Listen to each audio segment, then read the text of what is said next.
Welcome to the Beach Chair, where we talk about anything under the beautiful sun of La Union. From food, surfing, arts, wellness, the community, and the people that make La Union your dream destination.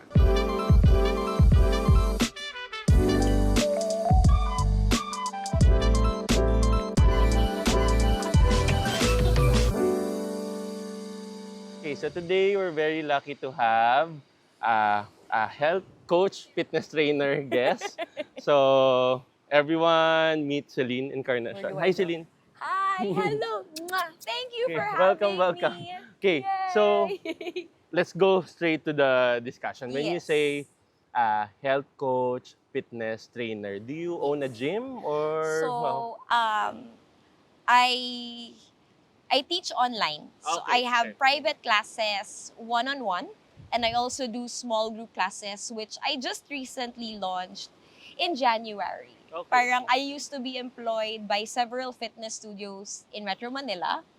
So I would go to each one and teach my classes and then still do privates. So I would go through the traffic every Every day day. for the last how many years. Okay, okay, okay. And since moving here, and also I think because of the pandemic, parang it's become more possible to do things virtually and to Okay. still be effective and efficient about your work. So right now it's mostly online. Mostly Mostly online, online. So but yes. let's go back. Like I Mm-mm. mean, everyone's interested. Parang how did you ended up in how did you end up in La Union?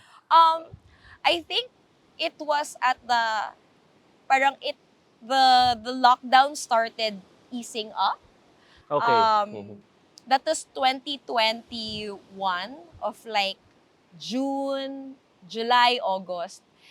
And it was still very happenstance in Manila. They couldn't make up their minds if They're it was gonna open the lockdown gym. or Yeah, yeah, yeah, not, yeah, yeah. or if we could All walk this our dogs oh my god, without all these rules, yeah. the social distancing and the face shield and the face mask and everything. So I think for our mental health and also our sanity, Joe and I, my partner, my boyfriend, we decided to give a couple of locations a try and see. Parang we were deciding, okay, we want to move by the beach. We want that the internet is high Okay. and functioning well. And La Union was always at the back of our minds only because my lola, well, my lolo pala, my lolos from both sides are from Ilocos. But you've never been here. But I've been here parang passing through. It was like our town to Daan lang. pass Okay, through to to go eat to at your lolo and lola. Max's or Okay, okay, okay, Jollibee to okay, go okay. to Ilocos. So it was always a stopover. So when you thought about La Union, you had no idea. I knew it was a surf town. I Okay. didn't know it was this gentrified. I didn't know that the community was so vibrant and everybody was so friendly.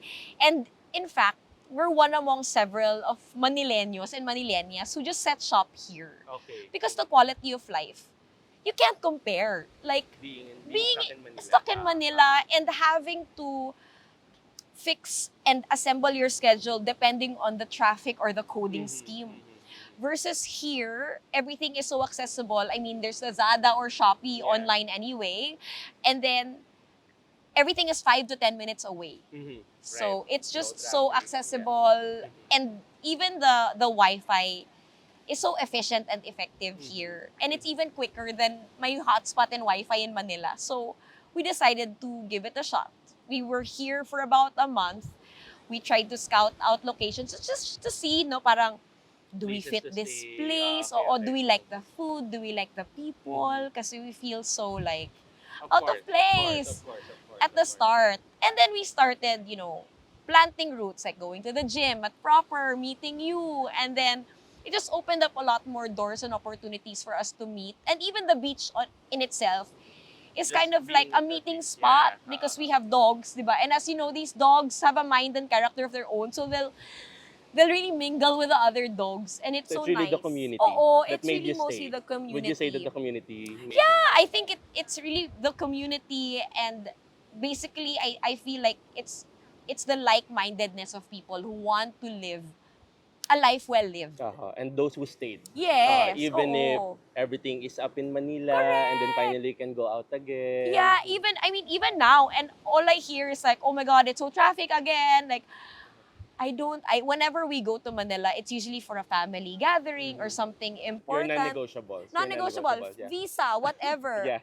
But after 2, 3 days, you're itching to come back. come back. Like your nervous system just knows, beach. Like, La Union, we're back home. So Okay, this is okay. home now, for now. So when you say fitness trainer, what do you focus on mainly? Um, Because parang, di ba, parang Oo. you have this boxing gym, you have this CrossFit, you have Yeah. yoga studio, Yeah. especially in Manila. Do Yeah. you dabble on all of those? So, I guess you can call me a movement specialist because I was trained in several disciplines. But I guess my forte is really training women, and I was trained to teach at a boutique studio. So it's a smaller kind of studio, more intimate setting, but really particular about form. So I trained in the bar technique in Physique 57 in New York. And then I trained in yoga here and in Hong Kong, Pilates in Singapore. So I've kind of dabbled in everything. I also trained for HIIT, for TRX, because I love movement. And I guess I grew up a dancer.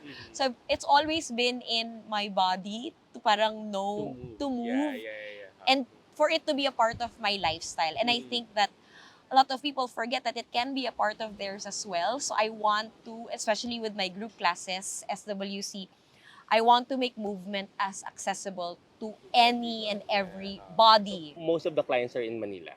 Um, Not even, like, I have some in Manila, some are here. Kat is one of them recently. And a while ago, I just had Claire and Ate Irene in my class joined the too. class. Yeah, so locals from La Union. So it's really a community thing. I have a client in Singapore, a client in Canada. And so I guess it's, in a way, it's small, but it's global. And it's mostly very organically made. I never had to post ads about it. Like, and mas type ko yung ganun eh. I'd rather have a handful that are loyal and that will be with me for life. And also fitness, parang it's not kasi like example, di ba, yung iba will do will attend, will go to the gym start of the year. New Year's Yes! resolution. Alam mo yan! Di ba? And then okay, after yung surge ng New Year's resolution, March na dami, kailangan beach body, summer, di ba? So parang it's more of they have to understand na fitness is a lifestyle. Oo. Diba? That's correct. And then I know you do community classes in Potsdam. Yes, I also do. So, kind of course, they employed me also there, but like, I love that I get to share space with people who are new to movement or new to yoga. And it's essentially travel yoga, diba? So parang reintroducing them to the basic shapes. Or if they're seasoned practitioners, then I give options. I want to make it, again, as welcoming to any person who takes class. level. Oo, any level Yeah. talaga.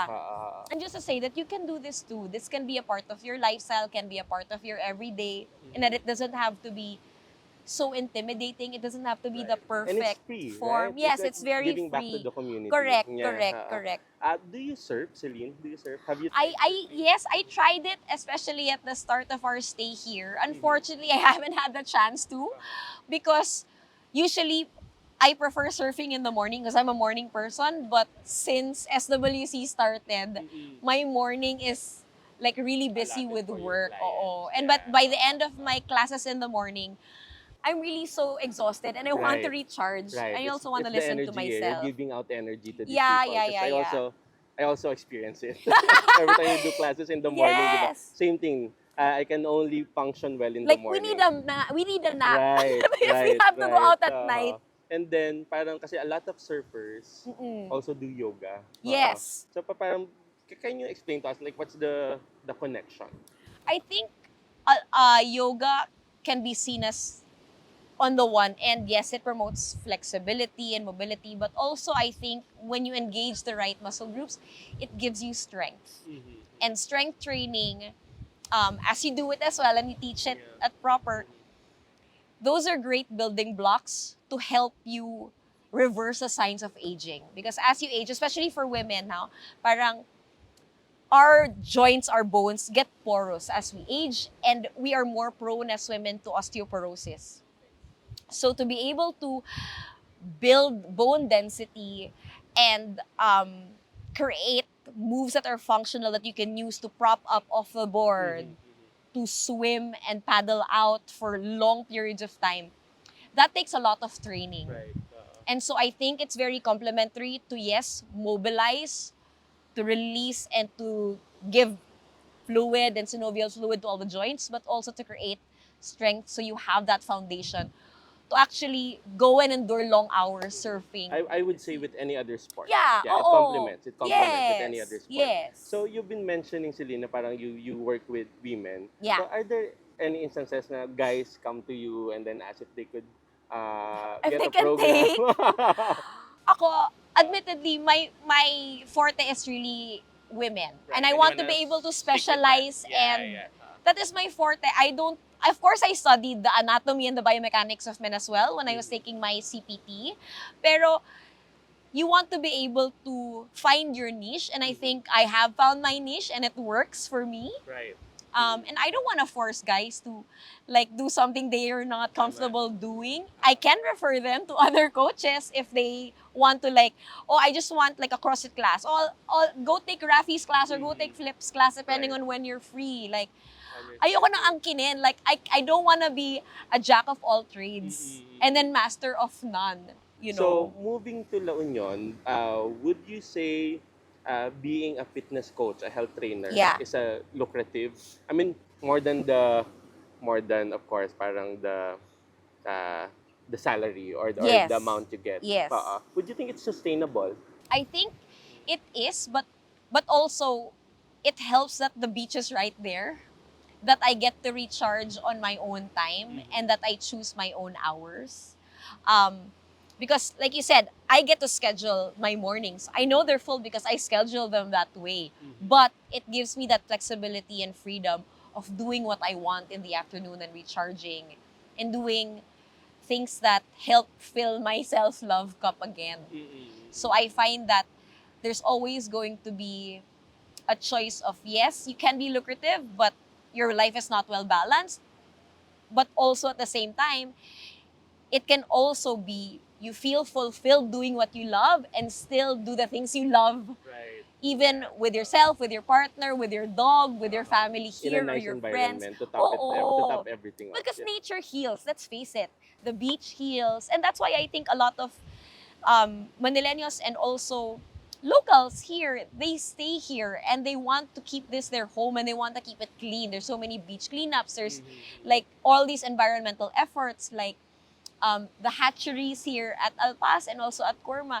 Like, we want to make this a thriving, sustainable community. It's all related. Oo, like we're all a small part of this big ecosystem. And I think it's such a wonderful place that we have to be proactive in protecting and nurturing, because this is our home, eh. Right.